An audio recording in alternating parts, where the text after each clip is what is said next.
Assalamualaikum warahmatullahi wabarakatuh. Perkenalkan, nama saya Rizka Mutiara dengan NIM 209221412 dari ABIK 8. Kali ini saya akan mempresentasikan PPT yang telah saya buat tentang feminisme di Indonesia, Asia, dan negara barat. Berikut presentasi yang akan saya lakukan. Feminisme di Indonesia, Asia, dan negara barat. Sebelumnya, apa itu feminisme? Feminisme adalah gerakan sosial, politik, dan ideologi yang bertujuan untuk memperjuangkan kesetaraan gender antara laki-laki dan perempuan. Feminisme muncul pada abad ke-19 di Eropa dan Amerika sebagai reaksi terhadap ketidakadilan sosial yang dialami perempuan seperti kurangnya hak pilih dan kesempatan pendidik. Dalam perkembangannya, feminisme terbagi menjadi beberapa gelombang yang mengatasi isu-isu berbeda, dari hak dasar hingga isu interseksionality.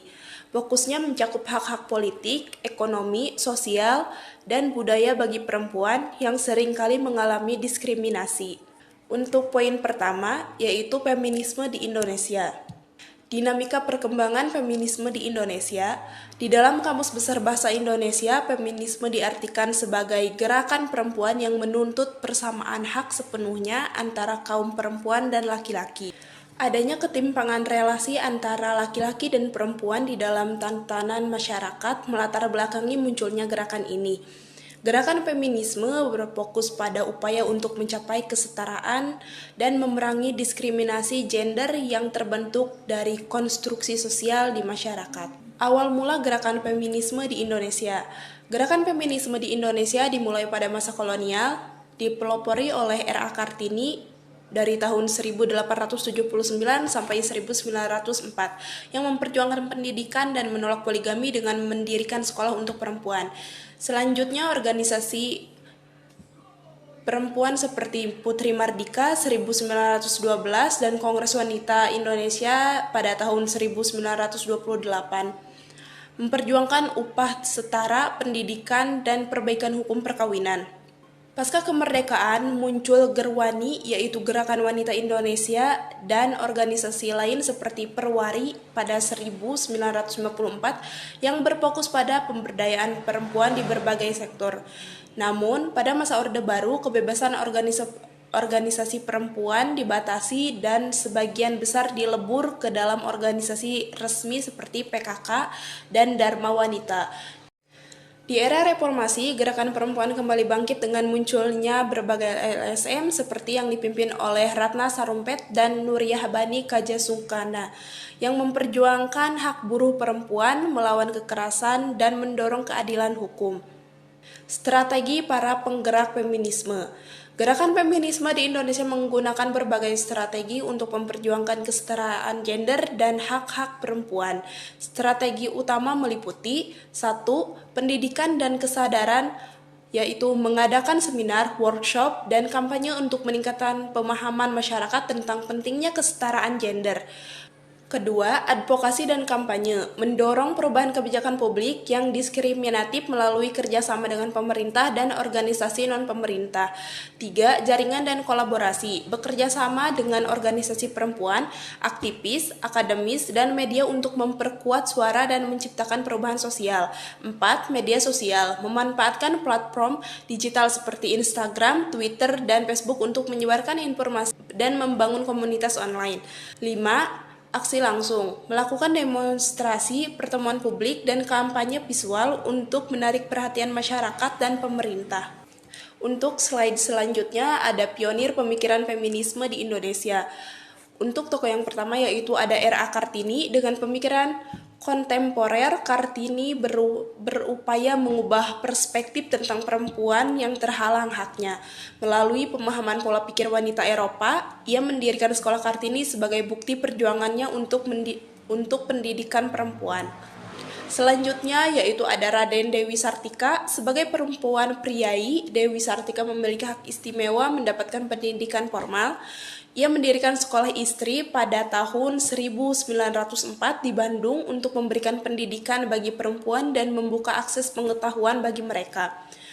Untuk tokoh yang selanjutnya yaitu ada Nyi Raden Rahmatu Hadiah Puradireja atau dikenal juga dengan Emma Puradireja. Tokoh dari Cirebon ini menjadi perempuan pertama yang duduk di Parlemen Kota Bandung. Ia mendirikan Dameskring, organisasi yang mendidik perempuan muda terpelajar. Emma juga memimpin organisasi PASI atau Pasundaan Isri yang menampung aspirasi dan mengembangkan kemampuan perempuan. Selanjutnya yaitu ada arah gerak feminisme yang ada di Indonesia. Hak-hak sipil dan kebebasan seksual adalah dua gerakan feminisme radikal yang muncul di Amerika Serikat sebagai bagian dari masyarakat dan budaya. Namun di Indonesia, fokus feminisme adalah kesetaraan laki-laki dan perempuan. Dalam hal ini, perempuan menginginkan kesetaraan dalam hal pendidikan, kesempatan kerja, dan pemenuhan haknya sebagai perempuan. Sebaliknya, laki-laki menginginkan kebebasan dalam berekspresi yang tidak terpengaruh oleh stigma yang ada di masyarakat. Contoh sederhananya adalah perempuan yang bekerja di tempat kerja dapat diberikan kesempatan untuk memimpin perusahaan, sementara laki-laki diberi kebebasan untuk mengekspresikan dirinya dengan berpakaian, melakukan pekerjaan rumah tangga, dan hal-hal lainnya. Akibatnya ketika seorang laki-laki membeli beras dan kebutuhan rumah tangga lainnya, dianggap aneh oleh orang-orang di sekitarnya. Untuk poin selanjutnya yaitu feminisme di negara Asia. Untuk yang pertama yaitu ada feminisme di negara Jepang. Untuk sejarahnya, feminisme di Jepang merupakan gerakan yang memperjuangkan hak-hak perempuan dan menentang norma-norma sosial. Gerakan ini berkembang pesat pada masa restorasi Meiji, yaitu pada tahun 1868 ketika pemikiran barat dibawa ke Jepang. Feminisme dan hak perempuan merupakan isu yang masuk ke Jepang pada awal abad 20 dengan fokus pada hak pilih perempuan, pendidikan, dan pekerjaan. Pada masa ini perempuan hidup di bawah bayang-bayang laki-laki. Hal ini menjadi latar belakang kebangkitan gerakan feminisme di Jepang pada tahun 1868. Salah satu feminis Jepang yang terkenal dan pelopor feminisme di Jepang adalah Hiratsuka Raiko. Salah satu pemikiran feminismenya adalah perempuan tidak terlahir untuk melayani laki-laki. Gerakan modern yang dilakukan yaitu aktivisme menyoroti pelecehan seksual di tempat kerja seperti gerakan Kuto, menolak penggunaan sepatu hak tinggi, dan kesetaraan upah. Untuk tantangan yang dihadapi yaitu ada patriarki budaya dan tekanan sosial menjadi hambatan besar. Selanjutnya yaitu feminisme di negara India. Untuk sejarahnya, feminisme di India adalah gerakan yang bertujuan untuk memberdayakan perempuan dan menyamakan kedudukan mereka dengan laki-laki. Dimulai dengan gerakan reformasi sosial pada abad ke-19, seperti perlawanan terhadap sati, pembakaran janda, dan pernikahan anak. Isunya adalah feminisme di India berhadapan dengan isu-isu seperti kekerasan terhadap perempuan terkait mahar, sati, aborsi, selektif jenis kelamin, dan pemerkosaan dalam tahanan. Aktivis feminisme di negara India yaitu ada Amrit Kaur dan Hansa Mehta adalah contoh aktivis perempuan yang menolak jaminan propaganda dan praktik keagamaan di India. Untuk poin selanjutnya yaitu poin ketiga, feminisme di negara barat. Untuk feminisme di negara barat ini, saya akan mengambil contoh feminisme di negara Amerika Serikat. Feminisme di Amerika Serikat telah berkembang melalui berbagai fase dengan tujuan utama untuk memperjuangkan kesetaraan gender dan hak-hak perempuan dalam berbagai aspek kehidupan sosial, politik, ekonomi, dan budaya. Gerakan feminisme di Amerika Serikat memiliki sejarah yang panjang dan signifikan, mencakup beberapa gelombang yang menandai perubahan besar dalam perjuangan untuk hak-hak perempuan. Untuk gelombang pertama, yaitu terjadi pada abad ke-19 sampai awal abad ke-20. Fokus utamanya yaitu hak pilih perempuan atau suffrage dan hak-hak sipil. Tujuannya untuk mendapatkan hak suara bagi perempuan dan menghapuskan diskriminasi hukum terhadap perempuan.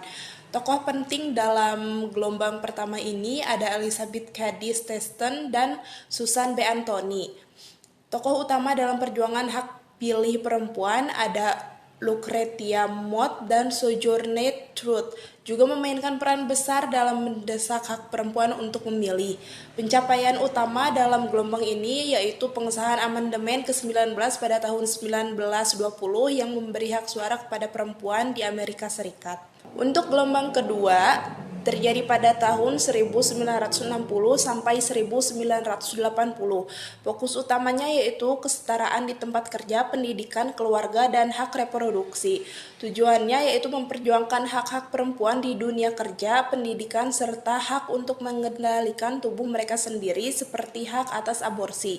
Isu-isu utamanya yaitu ada 1. Akses terhadap pekerjaan setara dan penghapusan diskriminasi di tempat kerja. 2. Hak untuk mendapatkan pendidikan yang setara dengan laki-laki dan hak reproduksi, termasuk akses terhadap kontrasepsi dan aborsi. 3. Penolakan terhadap norma gender tradisional yang membatasi peran perempuan di rumah tangga. Pencapaian utama dalam gelombang kedua ini yaitu 1. Penerimaan undang-undang seperti Equal Pay Act pada tahun 1963 dan Titel 9 pada tahun 1972 yang melarang diskriminasi berdasarkan jenis kelamin di tempat kerja dan pendidikan. Yang kedua yaitu Roe v. Wade pada tahun 1973, keputusan Mahkamah Agung yang memberikan hak perempuan untuk melakukan aborsi. Untuk tokoh penting dalam gelombang kedua ini, yang pertama ada Betty Friedan yang menulis buku The Feminine Mystic pada tahun 1963, mengkritik keterbatasan peran perempuan sebagai ibu rumah tangga dan membuka percakapan tentang kebebasan perempuan. Untuk yang kedua ada Gloria Steinem, seorang jurnalis dan aktivis yang menjadi salah satu pemimpin gerakan feminisme kedua dan pendiri majalah MS. Yang ketiga ada Shulamit Firestone, seorang tokoh utama dalam gerakan radikal feminisme yang menekankan perlunya revolusi sosial untuk mencapai kesetaraan gender. Untuk gelombang ketiga yaitu terjadi pada tahun 1990-an sampai awal 2000-an. Fokus utamanya yaitu keberagaman, identitas gender, dan inklusivitas. Tujuannya untuk mengkritik dominasi suara perempuan kulit putih, kelas menengah dalam gerakan feminisme, dan mengintegrasikan isu-isu rasial, kelas sosial, dan orientasi seksual. Isu utamanya yaitu 1. Pengakuan terhadap pengalaman perempuan dari berbagai latar belakang rasial, etnis, dan kelas sosial. 2. Perjuangan untuk hak-hak perempuan yang juga berfokus pada kelompok perempuan minoritas seperti perempuan kulit hitam, Latina, dan perempuan LGBT+. 3. Kritik terhadap seksisme dan objektivitas tubuh perempuan di media dan industri hiburan. Untuk tokoh penting pada gelombang ketiga ini, yang pertama ada Rebecca Walker yang dikenal karena menulis tentang feminisme gelombang ketiga dan keberagaman dalam gerakan tersebut. Untuk yang kedua yaitu ada Bell Hooks, seorang feminis kulit hitam yang menulis tentang peran ras dan kelas dalam pengalaman perempuan. Selanjutnya yaitu gelombang keempat yang terjadi pada tahun 2010-an sampai sekarang. Fokus utamanya yaitu adalah teknologi, media sosial, dan perlawanan terhadap kekerasan seksual. Tujuannya menggunakan teknologi dan media sosial untuk menyuarakan isu-isu feminisme, memerangi kekerasan seksual, dan memperjuangkan hak-hak perempuan di dunia digital.